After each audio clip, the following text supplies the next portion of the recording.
সকাল ৯টার মধ্যে অফিসে উপস্থিত থাকার কথা থাকলেও নিরাপত্তা কর্মী ছাড়া কেউ নেই, এমন চিত্র দেখা গেল Dhaka power distribution company ডিপিডিসির Paribagh অফিসে। দেরি করে আসায় কর্মীদের প্রশ্ন করলে দেখিয়ে দেন প্রধান কার্যালয়ের দরজা। সেখানকার কর্মকর্তারা প্রথমে কথা বলতে রাজি না হলেও পরে জানান এখনও পাননি সরকারি পরিপত্র। মোহাম্মদ মাসুদের ক্যামেরায় হাকিম মাহির রিপোর্ট।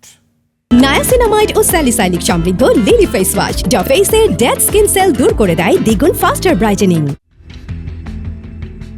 সকাল ৯:১০ ঢাকার পরিবাগের Dhaka power distribution company DPDC office. এখনো এখানে কেউ আসেননি, অপেক্ষা করছি।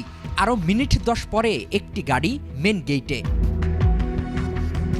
কিছুক্ষণের মধ্যেই দেখা গেল একজন কর্মকর্তা প্রবেশ করলেন। তারপর ৫ থেকে ১০ মিনিট পর একজন একজন করে ঢুকছেন কর্মকর্তারা। দেরি করে অফিসে এসেছেন তেমনটা মনেই হচ্ছে না। ২ মার্চ জারি করা পরিপত্রে সকাল ৯টা অফিসে আসার নির্দেশনা দেওয়া হয়। কর্মকর্তাদের কাছে দেরিতে অফিসে আসার কথা জিজ্ঞেস করলে কথা বলতে রাজি নন তারা।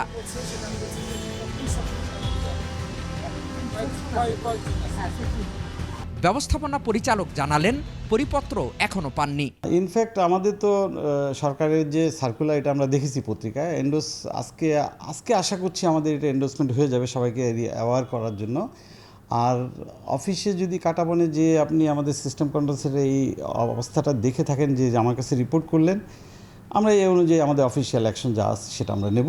ভবিষ্যতে আরও কঠোর হওয়ার কথা বললেন ব্যবস্থাপনা পরিচালক।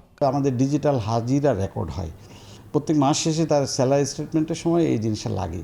শুধু আমরা রেকর্ডও পাবো, যার বিরুদ্ধে যেরকম লেট করে সেই অনুযায়ী যদি নিয়ম অনুযায়ী না করে থাকে তার বিরুদ্ধে ডিসিপ্লিনারি অ্যাকশন যা নেওয়ার অফিসিয়ালি এটা নেওয়া হবে ইনশাল্লাহ। কর্মকর্তারা আরও সচেতন হলে কাজে আরও গতি আসবে বলে মনে করছেন এ সময় ব্যবস্থাপনা পরিচালক। হাকিম মাহি, ২১ টেলিভিশন, ঢাকা।